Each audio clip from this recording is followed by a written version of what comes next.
Gentlemen, la situation est grave. On n'arrive plus à trouver de bons super-héros. La dernière fois que j'ai vu un four pareil au box-office, Anne Frank jouait encore à cache-cache. Je peux transpirer des cheveux sur commande.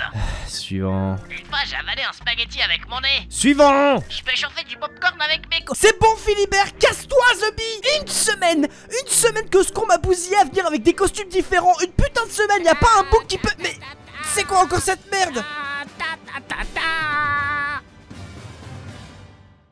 C'est bon, t'as fini. S'il y a bien un truc qui sort cash quand on parle de super pouvoirs qu'on aimerait bien avoir dans la vraie vie, si t'avais le choix, ce serait revenir dans la téléportation. De toute façon, les deux là, c'est la même chose. Mais non, toi tu continues de frotter, tu te tais. Quand on parle de super pouvoirs, il y a deux fantasmes qui reviennent toujours. Remonter dans le temps et se téléporter. Et en fait, ces deux trucs là, c'est pas juste des délires de science-fiction séparés, c'est littéralement deux faces d'une même pièce, l'espace et le temps. Merci tonton Einstein pour le combo. En 1905, on a eu la relativité restreinte et plus tard, en 1915, on a eu la relativité générale. Et grâce à ça, on sait que l'univers n'est pas juste une grande horloge posée dans une boîte où il y a marqué espace dessus. Non, ce que tu vis comme une minute qui passe et un mètre que tu traverses sont en réalité des coordonnées d'un seul et même objet, l'espace-temps. Les équations d'Einstein le décrivent comme une métrique, une règle de géométrie cosmique où chaque déplacement dans l'espace s'accompagne forcément d'un déplacement dans le temps. La formule qui le résume, c'est l'intervalle d'espace-temps. Et soyons honnêtes, aujourd'hui t'as quand même plus de chances de voir Philibert passer son bac que de traverser un trou de verre façon interstellare. Mais en science, on fait pas semblant. La téléportation, ça existe déjà à l'échelle quantique. Et là on parle pas de magie, y a pas de baguette, machin, quoi que ce soit. Non, la base c'est l'intrication quantique. Imagine que t'as deux particules qui, peu importe la distance, se comportent comme si elles lisaient les mêmes notifs WhatsApp. T'en bouges une, y a l'autre qui réagit directement, même si elle est à Pékin et que l'autre est dans le cul de Philibert. C'est intime, c'est un peu quand même. Ta gueule. Exemple concret, Philibert veut envoyer un code de son cadenas secret à Bob. Alors spoiler, le code c'est 6969.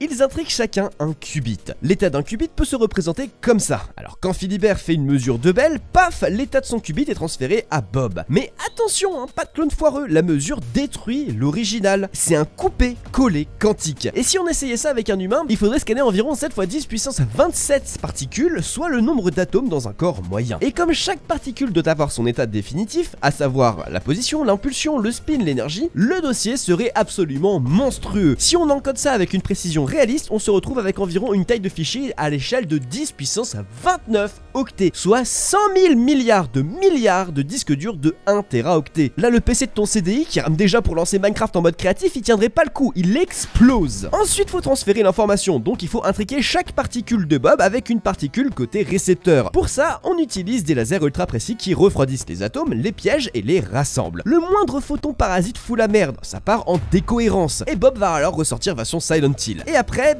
faut réassembler le boug, littéralement faire un puzzle de 10 puissance 28 pièces, et si t'as pas la patience d'un joueur d'échecs coréen sous Holy Energy, tu te retrouves avec une espèce de créature Lovecraftienne, un peu comme dans l'épisode des Simpsons avec la référence à The Fly. Moi je le trouve stylé un petit peu. Mais ta gueule Philibert, même miam miasme, il est plus cool. Bref, fun fact, des chercheurs ont déjà fait ça. Alors pas sur Bob forcément, mais sur des particules. En 2017, une équipe chinoise a téléporté l'état quantique d'un photon sur 1200 km via le satellite Missus. C'est l'équivalent de 161 000 Toyota Prius mis bout à bout. En 2020, d'autres chercheurs ont aussi réussi à faire ça avec un ordinateur quantique avec un taux de succès proche de 90%. Et ça marche même entre la Terre et l'espace. Le problème, c'est que ça dépasse pas la vitesse de la lumière, soit environ 300 000 km par seconde. Donc on oublie tout ce qui est faster than light, aller boire un café sur Proxima Centauri et je sais pas quoi encore. Mais pour tout ce qui est de sécurité, transfert de données, etc., c'est incassable. Par exemple, avec tout ce qu'on est en train de se taper en ce moment, merci d'ailleurs changer vos mots de passe Gmail, ça peut être pratique vu qu'apparemment il y a eu une énorme faille. Le truc c'est que même si on scanne ton corps et qu'on te reconstruit derrière, est-ce que tu es toujours la même personne? C'est un peu le principe du dilemme du bateau de Thésée. Est-ce que c'est toi qui ressors ou est-ce que c'est une copie parfaite parce que l'original aurait été désintégré? Philibert, si je te téléporte, toujours toi qui sors, tu penses? MDR, tu veux que ce soit qui? Pididi, sale neuil. Si on y arrive un jour, c'est littéralement game changer. Niveau militaire, ça permet de déployer des soldats, des chars, des drones instantanément. Au niveau des transports, on peut aller travailler en 0,0001 seconde. Ouais, bon, après pour se retrouver directement au taf, j'avoue c'est pas ouf, mais quand même, c'est quand même stylé. Mais j'avoue que savoir voler,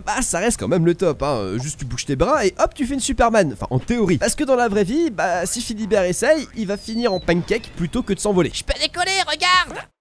Ouais, tu peux décoller à peine pour t'envoyer jusqu'à la poubelle, et encore, c'est s'il n'y a pas de vent. La raison pour ça, elle est simple, c'est la portance, la force qui permet aux oiseaux et aux avions de s'élever. La formule est plutôt simple à comprendre, hein. Un demi-rho fois la vitesse au carré, fois la surface de l'aile, fois le coefficient de portance. Pour décoller, il faut que cette portance soit au moins égale au poids. Et là, bah mauvaise nouvelle pour notre champion, avec 70 kg, Philibert pèse 686 newtons. Donc il faudrait assez d'air sous ses bras pour générer ça. Le résultat, c'est que à 10 mètres par seconde, la surface d'aile nécessaire serait de 11,4 mètres carrés sur chaque bras. En gros, il lui faudrait 2 ailes de la taille de ta chambre. Eh mais je suis tard pas large aussi, regarde mes biceps, je suis parti à la salle. Philibert, tes biceps génèrent 13,8 newtons. En gros, t'arrives à soulever 1,4 kg avec la portance. C'est même pas le poids d'un rond doudou. Du coup, on va essayer de battre les bras un peu plus vite. Sauf que là encore, bah c'est la merde. Parce que si on balance ça dans la formule, on trouve que Philibert va devoir battre 28 fois par seconde ses bras. 28 fois. Autant dire qu'il va se transformer en ventilo Dyson, pas en Superman. Eh mais s'il y a du vent, ça aide, non? Alors c'est vrai, mais pour voler juste avec le vent relatif, il faudrait 257 km/h en pleine gueule, soit l'équivalent d'un Boeing au décollage. Donc soit t'as un ouragan personnel à ta disposition, soit tu restes au sol. Point. Ajoutez à ça également que nos os sont pleins et lourds, contrairement aux oiseaux qui ont des os qui sont relativement creux. Notre squelette, c'est une enclume. C'est pas étonnant que la seule chose qu'on sache faire dans les airs, c'est pleurer dans un avion low cost parce qu'on a peur des turbulences. Alors comment est-ce qu'on pourrait tricher? Eh ben on pourrait utiliser la génétique, en remerciant CRISPR-Cas9. Eh mais je connais ça, c'est les biscottes que ma vieille mange au petit-déj.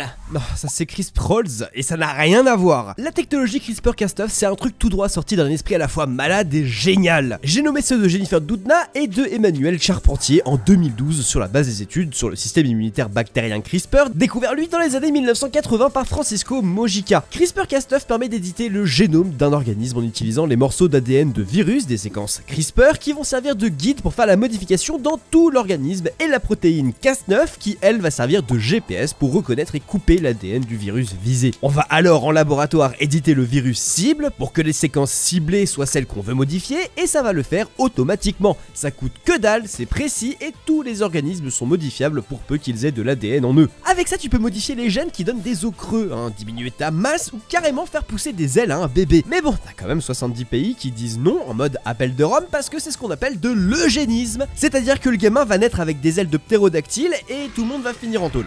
Imagine si j'avais des ailes, comment ce serait trop stylé. Stylé? Mais frère, tu ressemblerais à Ptera. Sinon, il y a l'aspect technologique, avec le jetpack, et là c'est pas de la portance qu'il va falloir voir, mais plutôt la force de pousser. Sauf que si tu veux pousser assez fort, il faut un moteur relativement gros, et donc relativement lourd, ce qui veut dire qu'il va falloir encore plus de carburant, ce qui va faire que c'est encore plus lourd, donc il va falloir un moteur encore plus gros, etc. etc. C'est un cercle vicieux. Résultat, les jetpacks actuels tiennent entre 5 et 10 minutes, et ça file à 200 km/h. Et si t'as pas l'entraînement d'un pilote de chasse, tu vas finir en vidéo sur Telegram. Voilà, le genre de vidéo où tu te relèves pas. Et en plus, ça coûte 100 000 balles. Attends, 100 000? Mais ça fait combien d'OP pour faire ça? Bref, voler naturellement avec notre corps, c'est mort. Avec CRISPR, c'est illégal. Avec un jetpack, tu crames en 8 minutes chrono. Mais faut avouer que voir Philibert essayer en battant ses bras comme un débile et s'écraser, ça c'est plutôt banger.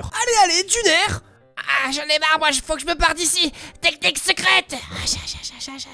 Bon, on a vu comment on pouvait se téléporter, voler, mais ce qui est quand même vachement cool aussi, c'est de pouvoir devenir invisible tout en étant toujours présent. Genre ni vu ni connu, invisible à la une, parce que c'est une vraie dinguerie ce truc-là. Pouvoir faire ce que tu veux sans que personne ne puisse te voir, disparaître comme Susan Storm, la femme invisible dans les 4 Fantastiques, ou Xavier Dupont de Ligonnès. Ouais, lui aussi, je commence à me poser des questions. Mais non, mais pas du tout. T'as oublié de dire aussi comment le salaire. Hashtag Free Philibert. Je ne te ressens refaire, moi je reviens. Bref, biologiquement, tu t'en doutes, c'est un peu compliqué à atteindre pour un humain, mais technologiquement parlant, on peut très bien s'en rapprocher, hein, soit en modifiant la trajectoire de la lumière, soit en projetant l'arrière-plan sur un objet pour se dissimuler et donner une illusion d'invisibilité. C'est un peu comme si tu faisais un photomontage, mais dans la vraie vie. Mais si tu regardes, c'est exactement comme du camouflage animal, projeter l'environnement sur le corps ou devant le corps pour se cacher. Concrètement, on pourrait par exemple faire un système avec 3 ou 4 miroirs pour dévier la lumière devant une personne, mais laisser visible ce qu'il y a derrière. C'est pas super pratique pour se balader avec, d'accord. Alors regarde la dégaine du boug, belle outfit pour Philibert ceci dit. En plus ça peut fonctionner que dans certaines situations, il faut avoir le bon angle pour avoir la bonne réflexion, la bonne distance au miroir pour avoir des rayons considérés comme parallèles. Bref, le système là est galère, mais faisable techniquement aujourd'hui, donc ça peut rester une piste intéressante. On pourrait aussi sinon utiliser un tissu recouvert ou peint d'un matériau rétro-réfléchissant, combiner un projecteur qui pourrait projeter sur le corps une image de l'environnement derrière. lumière. En gros, avec une tenue comme ça, tu pourrais normalement être invisible en temps réel en quelque sorte, juste le petit problème c'est que tu verras que dalle. Il faudrait laisser tes yeux apparaître, donc tu serais pas totalement invisible, ou alors avoir une caméra sur un écran dans la tenue, mais imagine le setup de zinzin, et en plus on retrouve encore le même problème de merde, à savoir que l'observateur doit être bien aligné avec le projecteur et la caméra. Bref, c'est une tannée. Sinon, autre possibilité, c'est faire comme ce que beaucoup font aujourd'hui, à savoir utiliser l'intelligence artificielle. Le but serait alors d'analyser grâce à une caméra l'image et l'environnement autour de toi, afin de te découper en quelque sorte à l'écran grâce à la réalité mixte. Toi, pendant ce temps-là, tu vas être branché à une interface cerveau-ordinateur, type Neuralink par exemple, et truc de zinzin, en contrôlant ton état de relaxation et de concentration, tu serais capable de disparaître des écrans d'ordinateur grâce à ton intelligence artificielle qui va analyser ton état cérébral en plus de l'image. Du coup, tu deviendrais une sorte de cyborg cerveau-machine en symbiose avec une IA, un peu comme Iron Man avec Jarvis, sauf que toi, t'es pas milliardaire, pas vraiment cool, mais t'es invisible, donc sois content. Intrusion en secteur B, ceci n'est pas un exercice.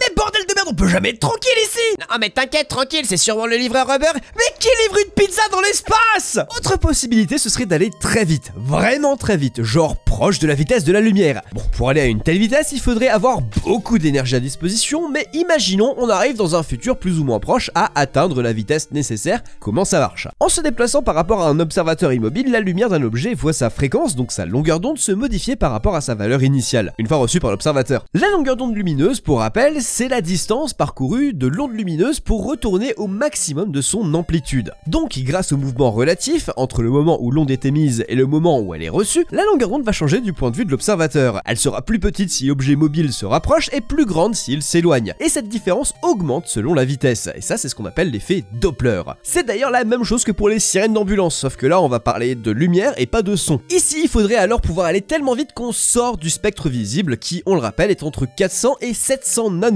Et après un calcul rapide, en prenant en compte le décalage Doppler relativiste jusqu'ici, on trouve une vitesse minimale de 150 millions de mètres par seconde, soit la moitié de la vitesse de la lumière. J'ai calculé, et en énergie, en prenant la formule de l'énergie cinétique pour un mec de 70 kg, il faudrait un total de 5,25 milliards de joules. C'est l'énergie libérée par un éclair. Tu dois littéralement te transformer en flash pour devenir invisible. Il y a une dernière possibilité aussi alors pour devenir invisible, ce serait un clocking non réciproque, ce qui en français serait un système de structure photonique asymétrique à base de réseaux résonants optiques. Ce qui en français, genre en vrai français, donne en gros un système qui se base sur le fait que les photons, donc la lumière, dans ce système n'ont pas le même comportement selon leur direction de propagation. Si on forme bien ce système là, on pourrait en théorie être capable d'empêcher les photons de sortir, mais aussi de les laisser rentrer selon d'où ils viennent. Ce qui permettrait de voir l'extérieur en étant dedans, mais ne pas être vu depuis l'extérieur. Schématiquement, ça donne ce truc. Les chercheurs l'ont imaginé sous la forme d'un manteau aux propriétés un peu spéciales. Celui-ci a un système qui fonctionne grâce à un champ électromagnétique effectif, c'est-à-dire des forces électriques et des forces magnétiques, et on dit effectif parce qu'il résulte de plusieurs sources. Dans un champ comme ça, les photons arrivent dans le système et ont un hamiltonien similaire à celui d'une particule chargée. Hamilton quoi? Mais qu'est-ce que tu me baragouines, fils de...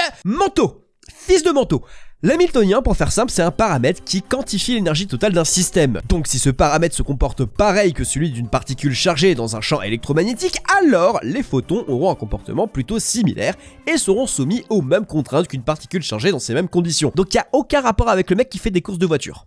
Aucun. Les charges opposées s'attirent et à l'inverse, les charges similaires se repoussent. Ça, c'est ce qu'on appelle la force de Coulomb. Une autre force, celle de Lorentz, va venir modifier la trajectoire des particules lorsqu'elle est en présence de champs électriques et magnétiques. Et surprise, les particules chargées subissent les deux forces, donc dans ce cas-là, les photons aussi. On obtient alors un manteau fait de pas mal de matériaux d'empilement et de gravures différentes dans des couches de diélectriques comme du silicium, du dioxyde de titane par exemple, des électrodes en lithium, en obium et en ozone, et enfin des aimants, le tout posé de manière bien précise et périodique. C'est super important de prendre en compte que ces forces dépendent de la direction dans le système, parce que sinon le comportement serait visible à l'extérieur et à l'intérieur, ce qui nous intéresse pas trop en fait, parce que sinon tu serais visible. Ça t'intéresse pas trop de ressembler à un guignol avec un énorme manteau, c'était les soldes chez Balenciaga. Les rayons lumineux venant de derrière seraient déviés, donnant un effet invisible, mais à l'intérieur tu serais toujours capable de voir autour de toi. Et si tout ça c'est bien fait, en théorie t'obtiens un truc qui sort de l'arsenal de Nick Fury ou de Rick Sanchez. Sinon, on peut encore partir sur la piste biologique finalement, parce que ça pourrait quand même être intéressant de reprendre CRISPR-Cas9 et de regarder si c'est possible de se camoufler naturellement. Alors pas totalement devenir invisible certes, mais vas-y, dis-moi, il est où l'animal camouflé là? Voilà, maintenant tu vois à quel point c'est OP. Et pour ça, bah il suffirait d'ajouter les gènes d'un caméléon ou alors d'une pieuvre ou un équivalent, l'ajuster aux gènes humains et hop, on devient ultra stylé, ultra caché et on peut tous faire Où est Charlie dans la vraie vie. Mais en ça, qu'est-ce qu'on pourrait faire de tout ça? Imaginons qu'on puisse le faire, à quoi ça peut servir? Moi je sais. Non mais en vrai, CRISPR peut faire quand même pas mal de dingueries. On est tout proche d'ouvrir la porte à des possibilités que je suis pas sûr qu'on veuille avoir. Comment ça? Oh, je sais pas moi, prendre le génome responsable de la télomérase chez les homards et l'injecter chez l'homme pour devenir immortel par exemple. Mais c'est vrai que c'est mignon de faire un hybride humain, piaf ou caméléon, hein, pourquoi pas, mais qui veut faire ça? Code rouge, la menace a été détectée. L'intrus se dirige dans la salle de réunion.